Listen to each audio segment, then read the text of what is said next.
ಆತ್ಮೀಯ ವಿದ್ಯಾರ್ಥಿಗಳು, ನಾನು MH ತಳವಾರ್ ಅಂತ ಕನ್ನಡ ಉಪನ್ಯಾಸಕಿ, ಸಾಹಿತ್ಯೇತನ ಪದವಿ ಪೂರ್ವ ಕಾಲೇಜು ಜಮಖಂಡಿ. ನಾನಿವತ್ತು ದ್ವಿತೀಯ PUC ವಿಭಾಗದ ಕನ್ನಡ ಪಠ್ಯಕ್ರಮದಲ್ಲಿ 1ನೆಯ ಗದ್ಯ ಭಾಗವಾದಂತಹ ಮುಟ್ಟಿಸಿಕೊಂಡವನು ಅಂತಕ್ಕಂಥ ಪಾಠವನ್ನು ನಮ್ಗ ಹೇಳ್ತೀನಿ. ಸರಿ, ಮುಟ್ಟಿಸಿಕೊಂಡವನು ಅಂತಕ್ಕಂತಹ ಶೀರ್ಷಿಕೆಯಲ್ಲಿಯೇ ಏನಪ್ಪ ಅಂತಂದ್ರೆ ಏನಪ್ಪಾ ಅಂತಂದ್ರೆ ಜಾತೀಯತೆಯನ್ನ ಕುರಿತಾದಂತ ವಿಷಯ ವಸ್ತು ಇದರಲ್ಲಿ ಇರಬಹುದೋ ಏನೋ ಅನ್ನುವಂಥ ವಿಚಾರ ನಮ್ಗ ಸ್ಪಷ್ಟವಾಗಿ ಗೊತ್ತಾಗುತ್ತೆ. ಸರಿ, ಈ ಒಂದು ಪಾಠ ಮುಟ್ಟಿಸಿಕೊಂಡವನು ಬರೆದವರು ಯಾರು ಅಂತಂದ್ರ P. ಲಂಕೇಶ್. ಸರಿ, P. ಲಂಕೇಶ್ ಅಂತ ತಕ್ಷಣ ಮನಸ್ಸಿಗೆ ಬರೋದು ಯಾವಪ್ಪ ಅಂತಂದ್ರೆ ಲಂಕೇಶ್ ಪತ್ರಿಕೆ ಅಂತಕ್ಕಂತಹ ವಾರ, ಕನ್ನಡ ನಾಡಿನ ಜಾಣ ಜಾಣಿಯರ ಮನಸ್ಸಿಗೆ ಲಗ್ಗೆ ಹಾಕಿದಕ್ಕಂತ ಪತ್ರಿಕೆ. ಜೊತೆಗೆ ಇವ್ರು ಏನು ಅಂತಂದ್ರೆ ಇವ್ರ ಬಗ್ಗೆ ಸಂಕ್ಷಿಪ್ತವಾದಂತಹ ಪರಿಚಯವನ್ನ ನಾವು ನೋಡಿಕೊಂಡು ಬರ್ಬೇಕಾಗುತ್ತೆ. ಲಂಕೇಶ್ ಅವರು ಮೊದಲನೇದಾಗಿ ಇಂಗ್ಲಿಷ್ ಪ್ರಾಧ್ಯಾಪಕರಾಗಿ ಸೇವೆಯನ್ನ ಸಲ್ಲಿಸಿದ್ದಾರೆ. ತದನಂತರ ಕಾಲದಲ್ಲಿ ಪತ್ರಿಕೋದ್ಯಮದಲ್ಲಿ ತಮ್ಮನ್ನು ತಾವು ತೊಡಗಿಸಿಕೊಂಡರು. ಜೊತೆಗೆ ಏನಪ್ಪಾ ಅಂತಂದ್ರ ಎಲ್ಲಾ ರಂಗಗಳಲ್ಲೂ ಕೂಡ ತಮ್ಮನ್ನು ತಾವು ಏನಪ್ಪಾ ಅಂತಂದ್ರ ಆಸಕ್ತಿಯುತವಾಗಿ ತಮ್ಮನ್ನು ತಾವು ತೊಡಗಿಸ್ಕೊಂಡಂತ ಒಬ್ಬ ವ್ಯಕ್ತಿ.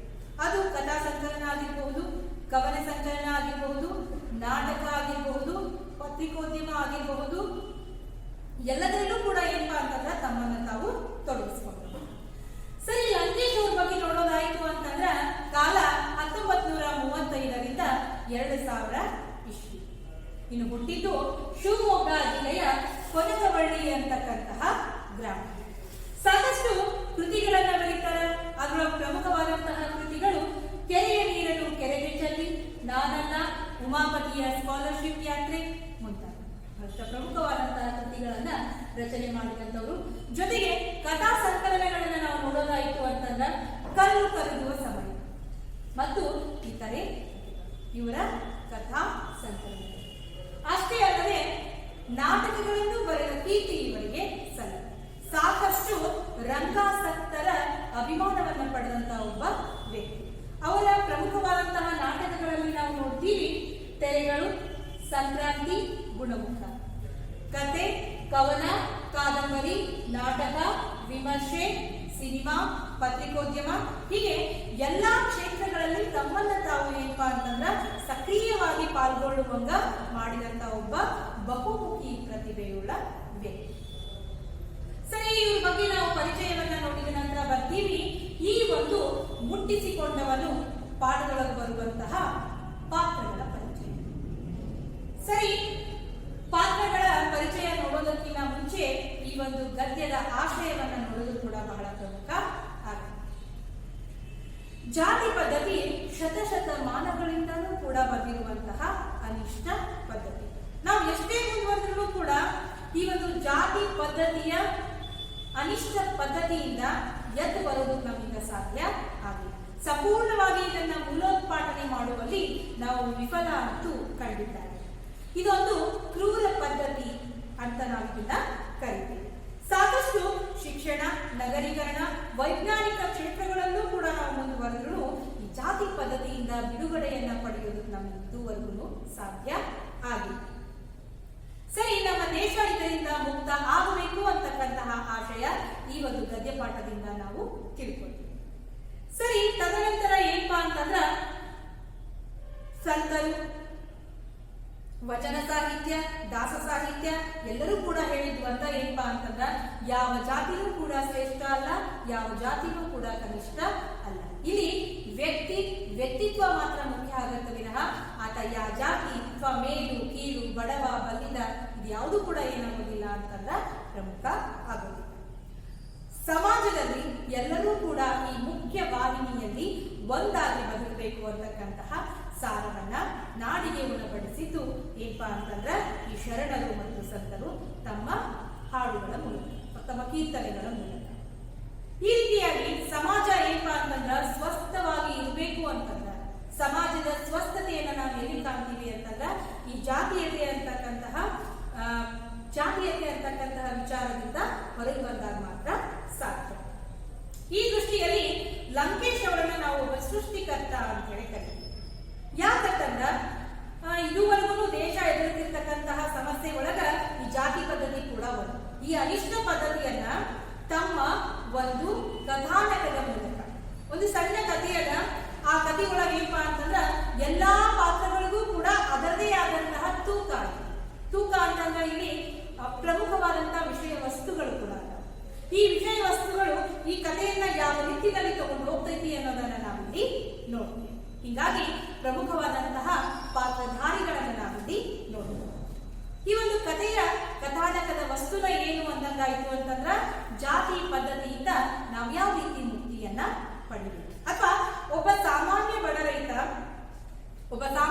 ರೈತ ತನ್ನ ಮುಗ್ಧತೆಯನ್ನ ಕಳೆದುಕೊಂಡು ಅತ್ಯಂತ ಅಲ್ಪ ಮನುಷ್ಯನಾಗಿ ಸಣ್ಣತನವನ್ನ ಏನಪ್ಪಾ ಅಂತಂದ್ರ ತನ್ನಲ್ಲಿ ತಾನೇನೆ ಸಣ್ಣತನವನ್ನ ತಳೆಯುವಂತಹ ರೀತಿ ಅವನ ಗಮನಕ್ಕೂ ಕೂಡ ಇದು ಬರೋದಿಲ್ಲ. ಅಷ್ಟರ ಮಟ್ಟಿಗೆ ಆ ವ್ಯಕ್ತಿಯಲ್ಲಿ ಬದಲಾವಣೆ ಆಗತ್ತಂತಂದ್ರ ಆ ಕಥೆ ಯಾವ ರೀತಿಯಾಗಿರಬಹುದು ಅನ್ನುವಂತ ಕೌತುಕ ನಿಮ್ಮಲ್ಲೂ ಕೂಡ ಹುಟ್ಟುತ್ತೆ. ಸರಿ, ಆ ಒಂದು ಕೌತುಕದವನ್ನ ನಾವು ಇವತ್ತೇನ್ ಮಾಡೋಣ ಅಂತಂದ್ರ ಬಗೆಹರಿಸ. ಸರಿ, ಪಾತ್ರಧಾರಿಗಳನ್ನ ನೋಡೋದಾಯ್ತು ಅಂತಂದ್ರ ಬಹಳ ಪ್ರಮುಖವಾದಂತಹ ಪಾತ್ರಧಾರಿ ಬಸಲಿಂಗ. ಸರಿ, ಬಸಲಿಂಗ ಮುಗ್ಧ ಸಾಮಾನ್ಯ ರೈತ, ಬಹಳ ಮುಗ್ಧ ಇರ್ತಾನೆ. ಹಳ್ಳಿ ಜನ ಸಾಮಾನ್ಯವಾಗಿ ಮುಗ್ಧರು ಅಂತ ಹೇಳ್ತಾರೆ. ಹಾಗಾಗಿ ಈಗ ಎಷ್ಟು ಮುಗ್ಧ ಇದ್ದ ಅನ್ನೋದಕ್ಕ ನಾವು ಪಾಠದ ವಿವರಣೆಯಲ್ಲಿ ನಿಮಗೆ ಹೇಳ್ತಾ ಬರ್ತೀವಿ. ಸಿದ್ದಿಂಗಿ ಆತನ ಹೆಂಡತಿ ತಿಮ್ಮಪ್ಪ ಸರ್ಕಾರಿ ಆಸ್ಪತ್ರೆಯ ವೈದ್ಯರು, ಬಹಳ ಪ್ರಾಮಾಣಿಕವಾದಂತಹ ವ್ಯಕ್ತಿ ಇದ್ದ. ರುದ್ರಪ್ಪ ರಾಜಕಾರಣಿಗಳು ಸಾಮಾನ್ಯವಾಗಿ ಏನಪ್ಪಾ ಅಂತಂದ್ರ ಸ್ವಾರ್ಥ ನೆಲೆಗಟ್ಟಿನೊಳಗನ್ನ ಬದುಕ್ತಕ್ಕಂಥ ವ್ಯಕ್ತಿಗಳು. ಎಲ್ಲರೂ ಕೂಡ ಹಾಗಿರೋದಿಲ್ಲ, ಆದ್ರೆ ಈ ರೀತಿಯಾಗಿರ್ತಕ್ಕಂತಹ ಜನರ ಪಾಲು ಹೆಚ್ಚಿಗೆ ಅಂತನ ಹೇಳ್ಬೋದು. ಇನ್ನ ನೋಡ್ತೀವಿ ಚಂದ್ರಪ್ಪ ತಿಮ್ಮಪ್ಪನವರ ಆಪ್ತ ಸ್ನೇಹಿತ, ಬಹಳ ಒಳ್ಳೆಯ ಒಬ್ಬ ಸ್ನೇಹಿತ. ಇವರು ಏನಪ್ಪಾ ಅಂತಂದ್ರ ಈ ಒಂದು ಕಥೆಯಲ್ಲಿ ಬರ್ತಕ್ಕಂತಹ ಪ್ರಮುಖ ಪಾತ್ರಧಾರಿ. ಸರಿ, ಈ ಪಾತ್ರಧಾರಿಗಳು ತಮ್ಮ ತಮ್ಮ ಪಾತ್ರವನ್ನ ಯಾವ ರೀತಿ ನಿರ್ವಹಣೆಯನ್ನ ಮಾಡ್ತಾ ಹೋಗ್ತಾರ ಅನ್ನೋದನ್ನ ನಾವು ನೋಡಿ. ಸರಿ, ಇಲ್ಲಿಗೆ ನಾವೇನಪ್ಪಾ ಅಂತಂದ್ರ ಪಾಠವನ್ನ ಪ್ರಾರಂಭಿಸುವಂತ ಸಮಯ. ಬಸಲಿಂಗನಿಗೆ ಅದು ಪುರುಸೊತ್ತಿಲ್ಲದ ಕಾಲ. ಗೇಯುವುದನ್ನು 4 ದಿನ ತಡ ಮಾಡಿದರೆ ಹುಳ ನೆಲದಲ್ಲಿ ನಾವು. ಸರಿ, ಅವನ ಆರ್ಥಿಕ ಪರಿಸ್ಥಿತಿಯನ್ನ ನಾವು ನೋಡೋದಾಯ್ತು ಅಂತಂದ್ರೆ ಅವತ್ತ ದುಡಿದು ಅವತ್ತ ತಿನ್ನುವಂತ ಒಂದು ಸಂದರ್ಭ. ಆರ್ಥಿಕವಾಗಿ ಏನಪ್ಪಾ ಅಂತಂದ್ರ ಬಸಲಿಂಗ ಬಹಳಷ್ಟು ಬಡವ. ಅವತ್ತು ದುಡಿದ್ರ ಅವತ್ತ ಅವನ ಹೆಂಡತಿಗೆ, ಮಕ್ಕಳಿಗೆ, ತನಗ ಏನ್ ಸಿಕ್ಕಿತ್ತು ಅಂತಂದ್ರ ಊಟ ಸಿಕ್ಕಿತ್ತು. ಅಂತಹ ಪರಿಸ್ಥಿತಿ ಒಳಗೆ ಗೇಯು ಅಂತಂದ್ರೆ ಏನು ಅಂತಂದ್ರ ಕೆಲಸ. ಗೇಯು ಅಂತಂದ್ರ ಕೆಲಸ ಮಾಡ್ಲಾರ್ದ ಜೀವನ ನಡೆಯುವಂತ ಸಂದರ್ಭ ಅವನಿರಲಿಲ್ಲ. ಅಥವಾ ಅನಾರೋಗ್ಯದ ಪರಿಸ್ಥಿತಿಯಿಂದ 1-2 ದಿನ ಕೆಲಸ ಬಿಟ್ರ ಅವನ ಸಂಸಾರವನ್ನ ತುಂಬಿಸೋದಕ್ಕ ಬಸಲಿಂಗ ಬಹಳ ಕಷ್ಟ ಪಡ್ಬೇಕಾಗ್ತದೆ. ಈ ಸಂದರ್ಭದಲ್ಲಿ ಅವನಿಗೆ ಕೆಲವೊಂದು ಸಮಸ್ಯೆಗಳು ಕಾಣ್ತಿರ್ತಾವ. ಅದ್ರೊಳಗೆ ಪ್ರಮುಖವಾಗಿದ್ದ ಯಾವುದು ಅಂತಂದ್ರ ಅವನ ಜೋಡಿ ಎತ್ತುಗಳು. ಅವನ ಹತ್ರ 2 ಎತ್ತುಗಳು ಇರ್ತಾವು. ನೆಲವನ್ನ ಉಳುಮೆ ಮಾಡೋದಕ್ಕೆ ಎತ್ತುಗಳ ಸಹಾಯವನ್ನ ಆತ ಪಡೆದಿರ್ತಾನ. ಅದ್ರಾಗ ಒಂದು ಎತ್ತು ಏನಾಗಿತ್ತು ಅಂತಂದ್ರ ಅನಾರೋಗ್ಯದಿಂದ ಇತ್ತು. ಸರಿ, ಒಂದು ಎತ್ತು ಅನಾರೋಗ್ಯ ಇತ್ತು. ನೊಗವನ್ನ ಎತ್ತಿನ ಮೇಲೆ ಏರಿದಾಗ ಅನಾರೋಗ್ಯದ ಕಾರಣ ಅದು ಕೆಲಸವನ್ನ ಮಾಡೋದಕ್ಕೆ ಸಾಧ್ಯ ಆಗ್ತಿದ್ದಿಲ್ಲ. ಅದರ ಜೋಡಿ ಎತ್ತು ಕೂಡ ಏನ್ ಮಾಡ್ತಿದ್ದಿಲ್ಲ ಅಂತಂದ್ರ ಅದು ಕೂಡ ಸೋಂಬೇರಿ ಆಗೋದಕ್ಕೆ ಶುರುವಾಗ್ತದೆ. ಸರಿ, ಆದ ಕೆಲಸ ಮಾಡೋದಿಲ್ಲ ನಾಯಕ. 2 ಜೋಡಿ ಎತ್ತುಗಳ ಕೆಲಸ ಮಾಡಿದಾಗ ಏನಪ್ಪಾ ಅಂತಂದ್ರ ಅದು ಯಶಸ್ವಿಯಾದಂತಹ ಕಾರ್ಯ ಆಗುತ್ತೆ.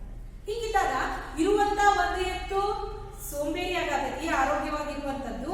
ಇನ್ನೊಂದಕ್ಕೂ ಆರೋಗ್ಯ ಸರಿ ಇಲ್ಲ, ಕೆಲಸ ಮಾಡುವಂತ ಶಕ್ತಿ ಅದಕ್ಕಿಲ್ಲ. ಈ 2 ಎತ್ತುಗಳನ್ನ ಸಾಟಿ ಪದ್ಧತಿಯಲ್ಲಿ ಯಾರಿಗಾದರೂ ಏನ್ ಅಂತಂದ್ರ ಕೊಡ್ಬೇಕು ಅಂತ ವಿಚಾರ ಮಾಡ್ತಾರೆ. ಸಾಟಿ ಪದ್ಧತಿ ಅಂತಂದ್ರ ವಿನಿಮಯ ಪದ್ಧತಿ ಅಥವಾ ಅದಲು ಬದಲು ಪದ್ಧತಿ. ಈ 2 ಎತ್ತುಗಳನ್ನ ಕೊಟ್ಟು ಪರ್ಯಾಯವಾಗಿ 2 ಎತ್ತುಗಳನ್ನ ತಗೊಳ್ಳುವುದು. ನಮ್ಮಲ್ಲಿರ್ತಕ್ಕಂಥ ವಸ್ತುಗಳ ಆಗ್ಲಿ, ಪ್ರಾಣಿಗಳನ್ನ ಆಗ್ಲಿ, ದನಕರುಗಳನ್ನ ಆಗ್ಲಿ ಮಾರಾಟಕ್ಕೆ ಒಯ್ಯಬೇಕಾತಂತಂದ್ರ ಅದ್ರ ಬಗ್ಗೆ ನಾವು ಒಳ್ಳೇದನ್ನ ಹೇಳ್ಬೇಕು. ಹೌದಾ? ಕೆಟ್ಟದನ್ನ ಹೇಳಿದ್ರೆ ಯಾರು ಅದನ್ನ ಕೊಂಡ್ಕೊಳ್ಳೋದಿಲ್ಲ. ಯಾಕಂತಂದ್ರ ಅದ ವ್ಯಾಪಾರಿ ಗುಣಧರ್ಮ. ಸರಿ, ಕೊಡ್ಬೇಕಾಗ್ತು ಅಂತಂದ್ರ ಸುಳ್ಳು ಹೇಳಬೇಕಾಗ್ತಿತ್ತು ಬಸಲಿಂಗ. ಸರಿ, ಎತ್ತು ಅನಾರೋಗ್ಯ ಐತಿ, ಇನ್ನೊಂದು ಸೋಂಬೇರಿ ಐತಿ, ನನ್ನ ಎತ್ತುಗಳನ್ನ ತಗೊಂಡು ಪರ್ಯಾಯವಾಗಿ 2 ಎತ್ತುಗಳನ್ನ ಕೊಡ್ರಿ ಅಂತ ಆತನಿಗೆ ಆಗ್ತಿರ್ಲಿಲ್ಲ. ಸುಳ್ಳು ಹೇಳಬೇಕಲ್ಲ ಈ ಸಂದರ್ಭದೊಳಗ ಅಂತ ವಿಚಾರ ಮಾಡ್ತಾನೆ. ನೋಡ್ರಿ, ಬಸಲಿಂಗ ಪ್ರಾರಂಭದಲ್ಲಿ ಒಂದು ಸಣ್ಣ ಸುಳ್ಳು ಹೇಳ್ಬೇಕಂದ್ರೂ ಎಷ್ಟೊಂದೆಲ್ಲ ವಿಚಾರ ಮಾಡ್ತಿದ್ದ. ಆಗ ತದನಂತರ ಆ ವ್ಯಕ್ತಿ ಹೇಳಿದ್ದೆಲ್ಲ ಬರೀ ಸುಳ್ಳಾಗಿನೇ ಪರಿಣಮಿಸ. ನೋಡ್ರಿ, ಪ್ರಾರಂಭದೊಳಗೂ ಒಂದು ಸುಳ್ಳು ಹೇಳೋದಕ್ಕೆ ಕಷ್ಟಪಡ್ತಿದ್ದ. ಮುಂದೆ ಅವ ಮಾತಾಡಿದ್ದೆಲ್ಲ ಏನಾಗತ್ತಂತಂದ್ರ ಬರೀ ಸುಳ್ಳೇ ಆಗುತ್ತೆ. ಅವ ಎಷ್ಟು ಮುಗ್ಧ ಆಗಿದ್ದ ಅನ್ನೋದಕ್ಕ ಇದು ಒಂದು ಉದಾಹರಣೆ ಸಾಕು ಅಂತ ನಾನು ಅನ್ಕೊಂಡೆ. ಬಹಳ ಮುಗ್ಧ, ಎತ್ತುಗಳ ವಿಚಾರಗಳು ಒಂದು ಸುಳ್ಳು ಹೇಳ್ಬೇಕಾದ್ರೆ ವಿಚಾರ ಮಾಡ್ತಕ್ಕಂಥ ವ್ಯಕ್ತಿ. ಇದು ಅವನ ಮೊದಲನೇ ಸಮಸ್ಯೆ. ಆದ್ರ ಎರಡನೆಯ ಸಮಸ್ಯೆ ಮಗುವಿಗೆ ಅನಾರೋಗ್ಯ. ಶಿವನೂರು ಸ್ವಾಮಿಗಳಿಗೆ ತೋರಿಸ್ಕೊಂಡ್ ಬರ್ರಿ, ಮಗುವಿಗೆ ಕೆಮ್ಮದಿಲ್ಲಕತ್ತಿಲ್ಲ, ಅನಾರೋಗ್ಯ ಐತಿ ಅಂತೇಳಿ ಹೆಂಡತಿ ಸಿದ್ಲಿಂಗಿ ಆವಾಗ ಬಸಲಿಂಗನನ್ನ ಎಚ್ಚರಿಸ್ತಾನೆ ಇಲ್ಲ. ಅವಾಗ ನಾಟಿ ಪದ್ಧತಿ ಇತ್ತು. ಈ ಪಂಡಿತರು ಏನ್ ಮಾಡ್ತಿದ್ರು ಅಂತಂದ್ರ, ಈ ಪಂಡಿತರು ಔಷಧೋಪಚಾರ, ಗಿಡಮೂಲಿಕೆಗಳಿಂದ ಮಾಡಿದಂತ ಔಷಧೋಪಚಾರವನ್ನ ಕೊಡ್ತಿದ್ರು. ಸರಿ, ಮಗುವಿನ ಅನಾರೋಗ್ಯದ ಪರಿಸ್ಥಿತಿ, ಆರ್ಥಿಕ ಪರಿಸ್ಥಿತಿ ಸರಿ ಇರಲಿಲ್ಲ. ಜೊತೆಗೆ ಇದ್ದಂತ 2 ಎತ್ತುಗಳನ್ನ ಸಾಟಿಯಲ್ಲಿ ಕೊಡಬೇಕಾಗಿತ್ತು. ಅದರ ಜೊತೆಗೆ ಬಸಲಿಂಗನಿಗೆ ಇನ್ನೊಂದು ಸಮಸ್ಯೆ ಕಾಡುತ್ತ. ಅದ ಏನು ಅಂತಂದ್ರ ಅವನ ಎಡಗಣ್ಣಿನಲ್ಲಿ ನೋವು. ಪ್ರಾರಂಭದೊಳಗ ಈ ಎಲ್ಲಾ ಸಮಸ್ಯೆಗಳು ಬಸಲಿಂಗನನ್ನ ಏನ್ ಮಾಡ್ತಾವು ಅಂತಂದ್ರ ಬಹಳನ ಯೋಚನೆಗೆ ಎಡೆ ಮಾಡ್ತಾವ. ಸರಿ, ಇಷ್ಟೆಲ್ಲಾ ಸಮಸ್ಯೆಗಳದಾವು, ಈ ಸಮಸ್ಯೆಗಳಿಂದ ನಾನು ಯಾವ ರೀತಿ ಪಾರಾಗಬೇಕು ಅಂತ ಹೇಳಿ ವಿಚಾರ ಮಾಡ್ತಾನೆ.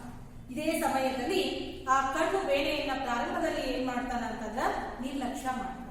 ಸ್ವಲ್ಪ ಏನಾರ ಕಣ್ಣ ನೋವಾಗಿರಬಹುದು ಅಂತ ಹೇಳಿ ವಿಚಾರ ಮಾಡಿ ವಾಸಿಯಾಗತ್ತ ಅಂತಕ್ಕಂತಹ ಒಂದು ನಿರ್ಣಯಕ್ಕ ಆತನ ಬಂದು ಸ್ವಲ್ಪ ದಿನಗಳ ಕಾಲ ಕಣ್ಣನ್ನ ಹಾಗೆ ಬಿಟ್ಬಿಟ್ಟ. ಆದರೆ ಕಣ್ಣು ಕೆಂಪಾಗಲಿಲ್ಲ, ಸುತ್ತಮುತ್ತ ನೋವು ಹೆಚ್ಚಾಯಿತು.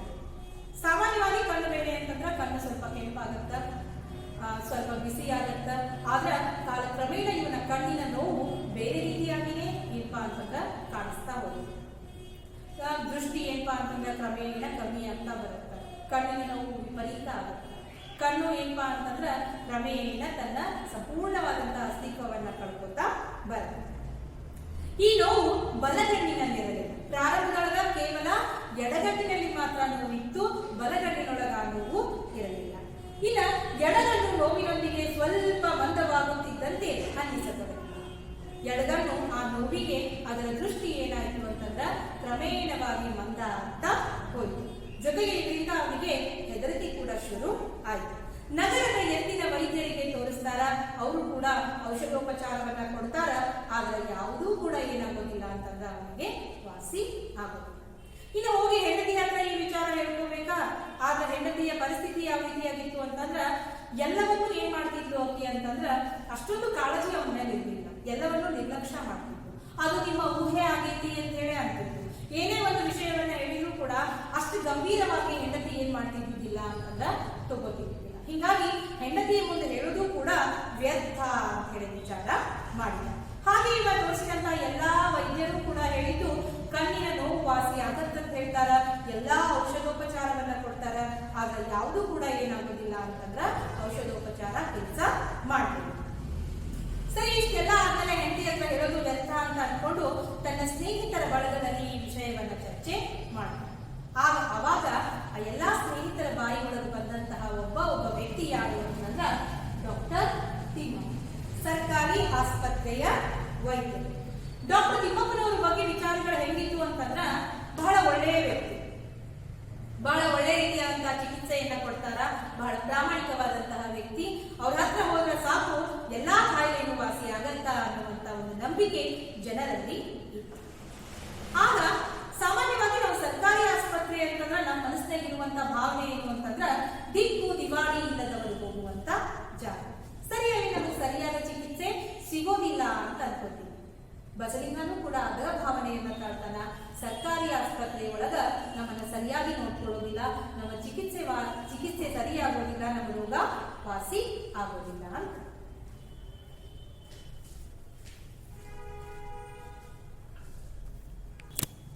ಸರಿ, ದಿಕ್ಕು ದಿವಾಳಿ ಇಲ್ಲದವರು ಹೋಗುವಂತಹ ಜಾಗ, ಅಲ್ಲಿ ನಮ್ಮನ್ನ ಸರಿಯಾಗಿ ನೋಡ್ಕೋತಾರ ಅನ್ನುವಂತಹ ಭಾವನೆ ಸರ್ವೇ ಸಾಮಾನ್ಯವಾಗಿ. ಆದ್ರ ಅದರ ಸ್ನೇಹಿತರು ಕೆಲವೊಬ್ಬರು ಹೇಳ್ತಾರ, ಖಾಸಗಿ ಆಸ್ಪತ್ರೆಯಲ್ಲೂ ಕೂಡ ಏನಪ್ಪಾ ಅಂತಂದ್ರ ಕೆಟ್ಟ ವೈದ್ಯರು ಇರ್ತಾರ, ಒಳ್ಳೆ ವೈದ್ಯರು ಇರ್ತಾರ. ಹಂಗ ಸರ್ಕಾರಿ ಆಸ್ಪತ್ರೆಯಲ್ಲೂ ಕೂಡ. ಆದ್ರ ತಿಮ್ಮಪ್ಪ ಏನ್ ಏನಪ್ಪಾ ಅಂತಂದ್ರೆ ಡಾಕ್ಟರ್ ತಿಮ್ಮಪ್ಪ ಅತ್ಯಂತ ಒಳ್ಳೆಯ ವ್ಯಕ್ತಿ, ಪ್ರಾಮಾಣಿಕವಾದಂತಹ ವ್ಯಕ್ತಿ, ಅವ್ರ ವಿಚಾರದೊಳಗೆ ಇದು ಸರಿಯಲ್ಲ ಅನ್ನುವಂತ ಮಾತನ್ನ ಹೇಳಿ ಪ್ರತಿಯೊಬ್ಬರೂ ಅವರ ವಿಚಾರವನ್ನ ಹೇಳಿದಾಗ ಬಸಲಿಂಗ ಡಾಕ್ಟರ್ ತಿಮ್ಮಪ್ಪನವರ ಹತ್ರ ಹೋಗ್ಬೇಕು ಅನ್ನುವಂತ ನಿರ್ಣಯ ತಗೊಂಡು. ಸರಿ, ಡಾಕ್ಟರ್ ತಿಮ್ಮಪ್ಪ ಯಾವ ರೀತಿಯಾಗಿತ್ತು ಅಂತಂದ್ರೆ ಒಂದು ಮಾತು ಹೇಳ್ತಾರ ಲೇಖಕರು, ಡಾಕ್ಟರ್ ತಿಮ್ಮಪ್ಪ ಬಿಡುವಿಲ್ಲದ ವೈದ್ಯ. ಇದರ ಅರ್ಥ ಏನು ಅಂತಂದ್ರ ಯಾವತ್ತೂ ಅವ್ರ ಹತ್ರ ಯಾರು ಸಿಕ್ಕಿದ್ರು ಅಂತಂದ್ರ ಪೇಷಂಟ್ಗಳು ಸಾಲಗಟ್ಟಿ ನಿಂತಿದ್ರು. ಹೀಗಾಗಿ ಬಿಡುವಿಲ್ಲದ ವೈದ್ಯ ಅಂತ ಹೇಳಿ ಇವರನ್ನ ಕರೀತೀವಿ. ಸದೇ ಸಾಮಾನ್ಯವಾಗಿ ಎಲ್ಲರೂ ಏನಪ್ಪಾ ಅಂತಂದ್ರೆ ಅವ್ರನ್ನ ಕರಿತಿದ್ದನ ಹಂಗ ಅವ್ರಿಗೆ ಬಿಡು ಅನ್ನೋದನ್ನ ಇರೋದಿಲ್ಲ. ಸಾಕಷ್ಟು ಏನಪ್ಪಾ ಅಂತಂದ್ರೆ ಜನಸಂದಣಿ ಸಾಲಗಟ್ಟಿ ನಿಂತಿರ್ತೈತಿ ಅವ್ರ ಸಂಬಂಧ ಅಂತ ಹೇಳಿ. ಹೀಗಿದ್ದಾಗ ಬಸಲಿಂಗಾನು ಕೂಡ ಹೋದ, ಆ ಸರದಿ ಸಾಲಿನೊಳಗ ನಿಂತ್ಕೊತಾನ. ನಿಂತು ನಿಂತು ನಿಂತು ಸಾಕಾದ್ಮೇಲೆ ಬಸಲಿಂಗನ ಸರದಿ ಬಂತು.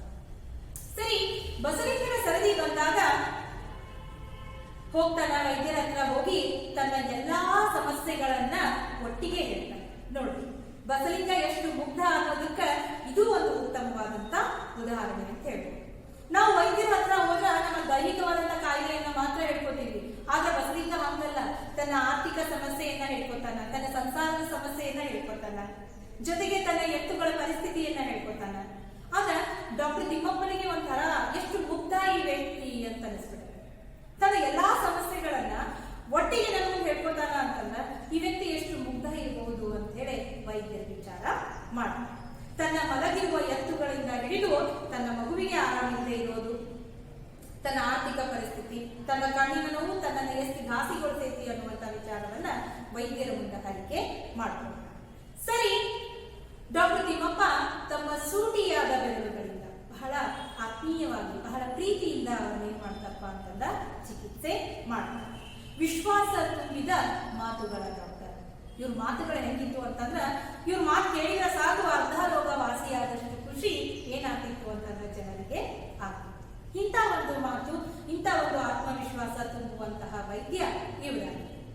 ನಿನ್ನ ಕಣ್ಣು ಸರಿ ಹೋಗುತ್ತೆ, ಆದ್ರೆ ಆಪರೇಷನ್ ಆಗ್ಬೇಕು, ಪರವಾಗಿಲ್ಲ.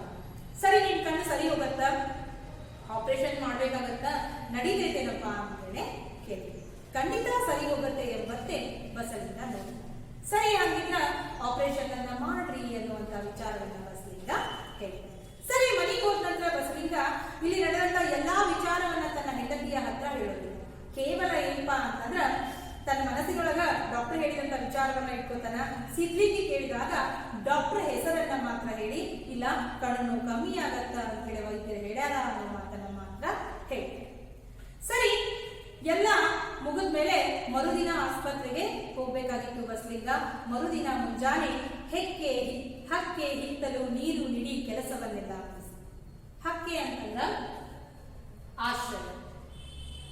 ಯಾಕಂತಂದ್ರ ಈತ ರೈತ, ದನಕರುಗಳು ಇರ್ತಕ್ಕಂತಹ ಮನೆ, ಅದನ್ನೆಲ್ಲಾನು ಸ್ವಚ್ಛ ಮಾಡಿ ಕಸ ಗುಡಿಸಿ ತನ್ನ ದೈನಂದಿನ ಎಲ್ಲಾ ಕೆಲಸವನ್ನ ಮುಗಿಸಿ ತಿಮ್ಮಪ್ಪನವರ ಕಡೆ ಆಸ್ಪತ್ರೆಗೆ ಹೊರಟ.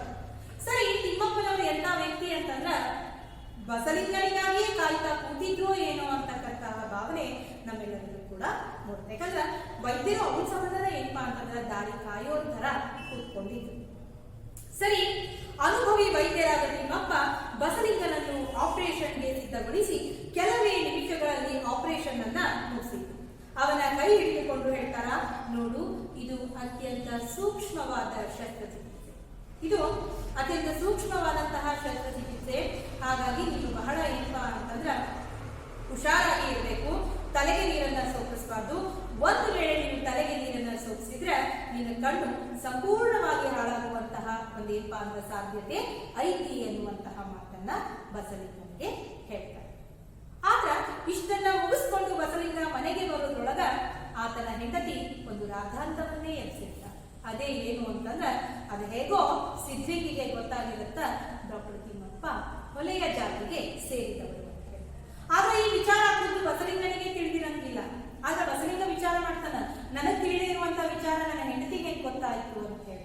ಆದ್ರೆ ಅದು ಹೇಗೋ ಏನಪ್ಪಾ ಅಂತಂದ್ರ ಸಿದ್ಲಿಂಗಿಗೆ ವಿಚಾರ ಮುಟ್ಟಿತ್ತು.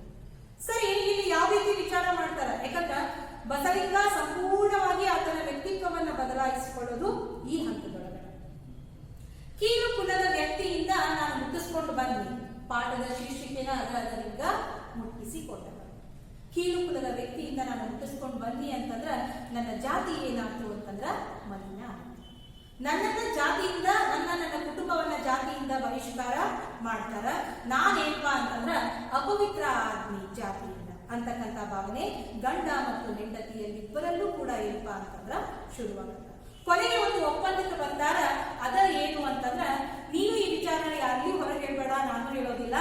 ಇನ್ನ ಮನೆ ಹೊರಗಡೆ ಏನಪ್ಪಾ ಅಂತಂದ್ರ ಸಿಗ್ಲಿಕ್ಕೆ ಆತನ ಮನೆ ಒಳಗಡೆ ಕರ್ಕೊಳ್ಳೋದಿಲ್ಲ, ಹೊರಗಡೆ ನಿಲ್ಲಿಸಿ ಬಿಸಿ ಬಿಸಿ ನೀರನ್ನ ತಲೆಗೆ ಹಾಕಿ ಸ್ನಾನವನ್ನ ಮಾಡಿಸಿ ಮನೆ ಒಳಗಡೆ ಕರ್ಕೊಂಡು ಹೋಗ್ತಾರೆ. ನೋಡಿ, ಬಸಲಿಂಗನಿಗೆ ಒಂದು ರೀತಿ ಮನಸ್ಸು ಹಗುರ ಆಗುತ್ತೆ. ಯಾಕಂದ್ರೆ ಕೀರು ಕುಲದ ವ್ಯಕ್ತಿಯಿಂದ ಮುಟ್ಟಿಸ್ಕೊಂಡು ನಾನು ಆಪರೇಷನ್ ಮಾಡಿಸ್ಕೊಂಡು ಬಂದೀನಿ, ನನ್ನ ಜಾತಿ ಅಂತೂ ಕೆಟ್ಟು ಹೋಯ್ತು. ಬಿಸಿ ಬಿಸಿಯಾದಂತಹ ನೀರಿನಿಂದ ಕಣ್ಣಿಗೆ ಏನಪ್ಪಾ ಅಂತಂದ್ರ ಒಂದು ಬಟ್ಟೆಯನ್ನ ಕಟ್ಟಿ ಸ್ನಾನ ಮಾಡ್ಕೊಂಡು ಬರ್ತಾನ. ಆದಾಗ್ಯೂ ಕೂಡ ತಲೆಗೆ ಹಾಕಿದಂತಹ ನೀರು ಕಣ್ಣಿಗೆ ಏನಾಗಿತ್ತು ಅಂತಂದ್ರ ತಲೆಗೆ. ಸರಿ, ಸ್ನಾನ ಮಾಡಿದಾಗ ಅವನು ಒಂದು ರೀತಿ ಏನಪ್ಪಾ ಅಂತಂದ್ರೆ ನಾನು ಪವಿತ್ರ ಆದ್ನಿ ಅನ್ನುವಂತ ಒಂದು ಭಾವನೆ ಆತ್ಮತೃಪ್ತಿ ಆತನಿಗೆ ಇತ್ತು. ಸರಿ, ಸ್ನಾನ ಮಾಡ್ಕೊಂಡು ಬಂದ. 2 ದಿನ ಕಳೀತು. ಕಣ್ಣು ಅವಾಗ ಒಂದ್ 2 ದಿನ ಏನಾಯ್ತು ಅಂತಂದ್ರ ಏನೂ ನೋವು ಕಾಣಿಸ್ಕೊಳ್ಳಿಲ್ಲ.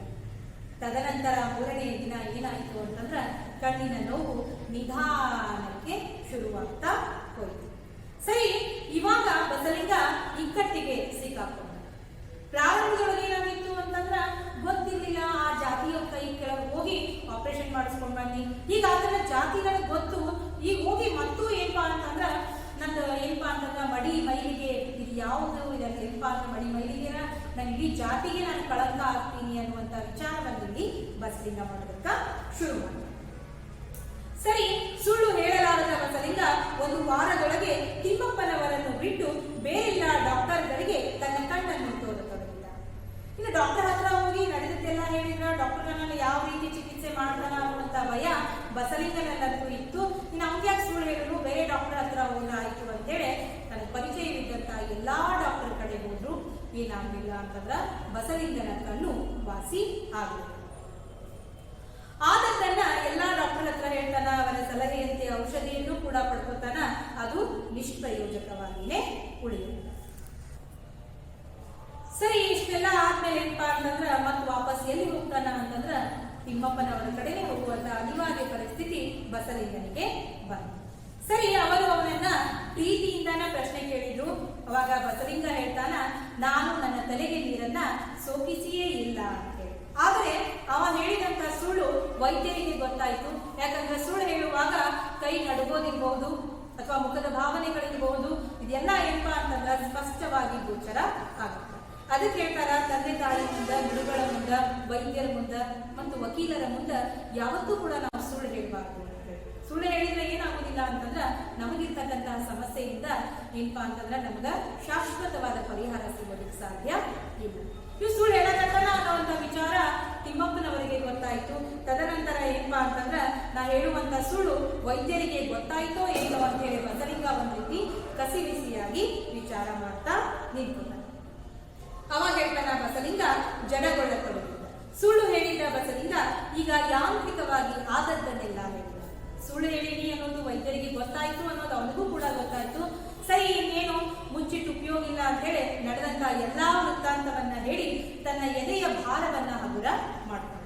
ಯಾವುದೇ ಒಂದು ವಿಷಯವನ್ನ ಗೌಪ್ಯವಾಗಿ ಇಟ್ಕೊಂಡಷ್ಟು ಏನಪ್ಪಾ ಅಂತಂದ್ರ ಅದು ನಮ್ಮಲ್ಲೇ ಏನಪ್ಪಾ ಅಂತಂದ್ರ ಉಳಿತು ಅಂತಂದ್ರ ನಮ್ಮ ಮನಸ್ಸನ್ನ ಅದು ಘಾಸಿ ಮಾಡ್ತೈತಿ.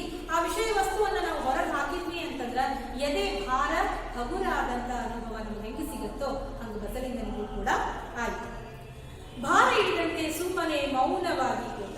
ಹೆಂಗಾದ್ರೂ ಮಾಡಿ ನಂಗೆ ಇನ್ನೊಂದ್ಸಲ ಆಪರೇಷನ್ ಮಾಡ್ಬಿಡ್ರಿ, ನಿಮ್ಮ ಮಾತು ಮೀರೋದಿಲ್ಲ.